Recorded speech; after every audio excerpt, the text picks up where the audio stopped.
Hello everyone, this is Yadav MLT the platform of magnification knowledge. आज मैं आप लोगों को बेसिकली माइक्रोस्कोप के बारे में थोड़ी सी बेसिक नॉलेज आप लोगों को दूंगा। चैनल में नए हैं तो चैनल को सब्सक्राइब कर लें ताकि हमारे वीडियो के नोटिफिकेशन आप लोगों को मिलते रहें। चलिए मैं आप लोगों को रख लेता हूँ हमारे माइक्रोस्कोप इस सेक्शन में।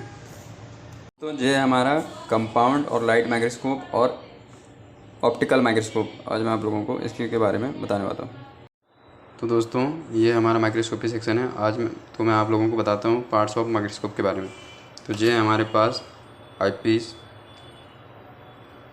पीस जो कि 10x पावर का है। इसमें लिखा हुआ देखिए इसकी मैग्निफिकेशन पावर। ये हमारे पास 2 आई पीस लगे हुए हैं। देन हमारे पास ये है बॉडी ट्यूब, दिख रही है आप लोगों को। देन ये हमारे पास है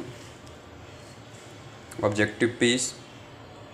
देन ऑब्जेक्टिव पीस में हमारे पास 4 ऑब्जेक्टिव लेंस लगे हुए हैं। देखिए 4x, 10x, ये जो येलो कलर रिंग से कोटेड है, और जो हमारे पास है 40x जो कि ब्लू कलर रिंग से कोटेड है। देन हमारे पास है 100x और ऑयल इमर्शन जो कि वाइट कलर रिंग से कोटेड है। देन हमारे पास ये आती है हमारी स्टेज। ये हमारी मैकेनिकल स्टेज है। इसमें जो हमारी क्लिप्स लगी हुई हैं जो स्लाइड को एडजस्ट करने के लिए यूज़ होती हैं। देन हमारे पास एडजस्टमेंट नॉब है, ये आप लोगों को दिख रही हैं। ये कोर्स एडजस्टमेंट है। इसके हेल्प से हम क्या करते हैं, स्टेज को अप एंड डाउन करने में यूज़ करते हैं। देन ये हमारे पास फाइन एडजस्टमेंट है। देन ये हमारे पास माइक्रोस्कोप का निचले पार्ट में चलते हैं।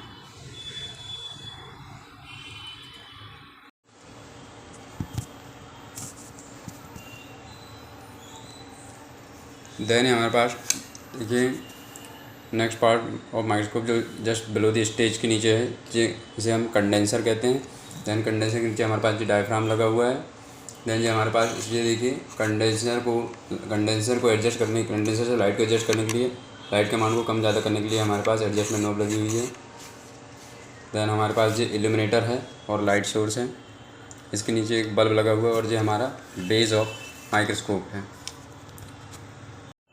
तो दोस्तों, मैं आप लोगों को एक एक माइक्रोस्कोप के एक एक पार्ट के बारे में डिटेल्स में बताऊंगा।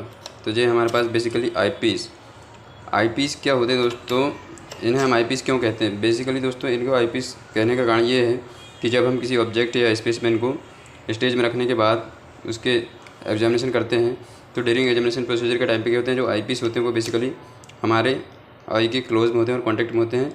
इसकी वजह से हम इन्हें आई पीस नाम दे दिया गया। देन आई पीस के बेस पे माइक्रोस्कोप 2 टाइप के होते हैं। जिस माइक्रोस्कोप में 1 आई पीस प्रेजेंट होता है उसे हम मोनोक्यूलर माइक्रोस्कोप कहते हैं, और जिस माइक्रोस्कोप में दो आई पीस प्रेजेंट होते हैं उसे हम बाइनोकुलर माइक्रोस्कोप कहते हैं। दोस्तों, आई पीस का जो मैग्निफिकेशन पावर होता है वो 10x होता है, यानी कि ये किसी भी ऑब्जेक्ट को हमें 10 टाइम्स क्या करेंगे, मैग्नीफाई करके इमेज दिखाता है। दोस्तों, जब हम किसी भी स्पेसमैन को स्टेज में फिक्स करने के बाद जब दोनों आई पीस से ऑब्जर्व करेंगे तो क्या होगा, दोनों आई पीस से देखने पर हमें ऑब्जेक्ट बेसिकली 1 पॉइंट पर दिखेगा। 1 पॉइंट पर दिखने का कारण क्या है दोस्तों, ये जो हमारी बॉडी ट्यूब है, बॉडी ट्यूब में प्रिज्म फिट रहता है। प्रिज्म क्या करता है, ऑब्जेक्ट दोनों आई पीस से लाइट को करता है 1 पॉइंट पर, हमें किसी भी ऑब्जेक्ट की इमेज को 1 पॉइंट पर दिखाता है। दोस्तों, हमारे पास ये नेक्स्ट पार्ट है माइक्रोस्कोप का, ऑब्जेक्टिव पीस। इसमें हमारे पास 4 टाइप्स के ऑब्जेक्टिव लेंस लगे हुए हैं।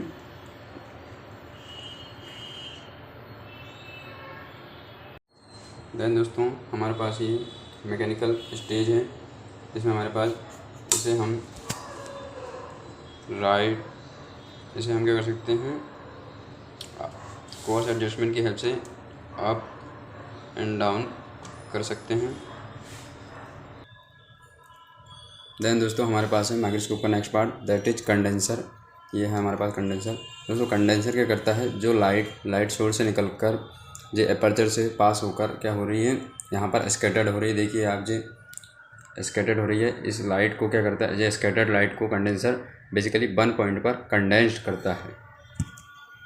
देन दोस्तों हमारे पास नेक्स्ट पार्ट है माइक्रोस्कोप का डायफ्राम। ये बेसिकली डायफ्राम क्या होता है दोस्तों, जो लाइट सोर्स से निकलकर स्पेसमैन पर पड़ रही है, तो ये क्या करता है, उस लाइट के अमाउंट को डिसाइड करता, मतलब कंट्रोल करता है कितने अमाउंट ऑफ लाइट स्पेसमैन में जाकर पड़ेगी, ये डिसाइड डायफ्राम करता है। डायफ्राम को हम क्या कर सकते हैं दोस्तों, यहाँ से हम ये है लाइट रेगुलेटर स्विच है हमारे पास, ये इसकी हेल्प से हम लाइट को इंक्रीज़ एंड डिक्रीज़ कर सकते हैं। दोस्तों नेक्स्ट हमारे पास है लाइट सोर्स और इल्यूमिनेटर। ये बेसिकली इसके अंदर क्या हुआ, बल्ब लगा हुआ है। ये बल्ब क्या होता है, बेसिकली इस जो बल्ब से जो लाइट्स निकलती है वो क्या करता है, ये जो ग्लास लगा हुआ है बल्ब के ऊपर, ये उस लाइट को कंडेंस करने में हेल्प करता है। दोस्तों हमारे पास है ये एडजस्टमेंट नॉब।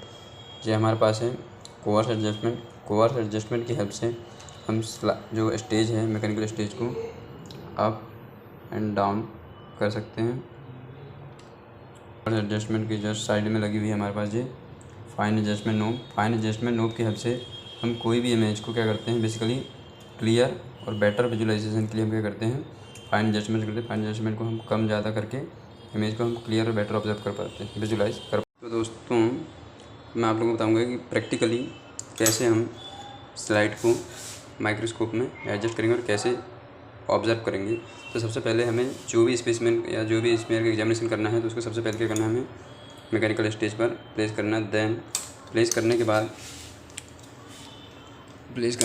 करने के बाद उसको क्लिप में फंसा देना। और क्लिप में फंसा देने के बाद हमें स्टेज के हमारे पास जो स्टेज एडजस्टमेंट नॉब है, इसकी हेल्प से ये स्टेज एडजस्टमेंट नॉब की हेल्प से हमें एडजस्ट करना है।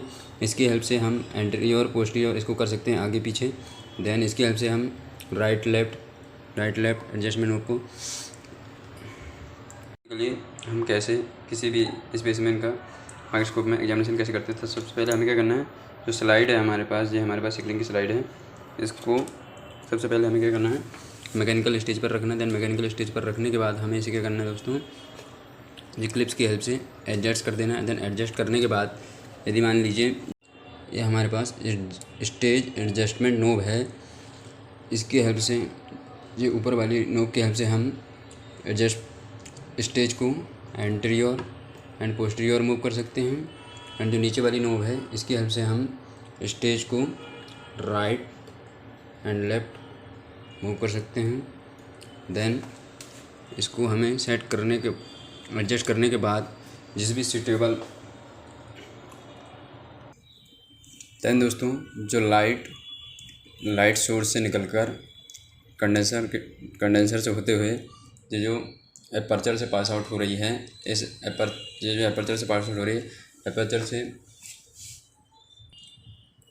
वो फोकस ऑफ लाइट इस स्पेसिमेन और स्मेयर के ऊपर गिरनी चाहिए। ये हमारे पास सिकलिंग की स्लाइड है, तो इसे हम बेसिकली 40x और हाई पावर ऑब्जेक्टिव में ऑब्जर्व करते हैं। तो हम क्या करेंगे, इसे 40x हाई पावर ऑब्जेक्टिव में सेट कर लेंगे ऑब्जेक्टिव पे, इसको घुमा के। देन घुमाने के बाद हमें क्या करना है, जो कोवर्स एडजस्टमेंट है, इसकी हेल्प से, कोवर्स एडजस्टमेंट की हेल्प से क्या करना है, इसको ऊपर की ओर मूव करना है। देन मूव करने के बाद देखिए ये एडजस्ट हो चुकी है।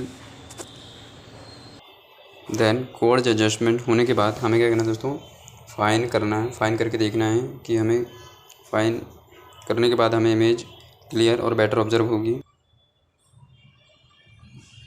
तो दोस्तों देखिए हमारी ये सिकलिंग की स्लाइड एडजस्ट हो चुकी है, इसको हमने फाइन भी कर दिया है।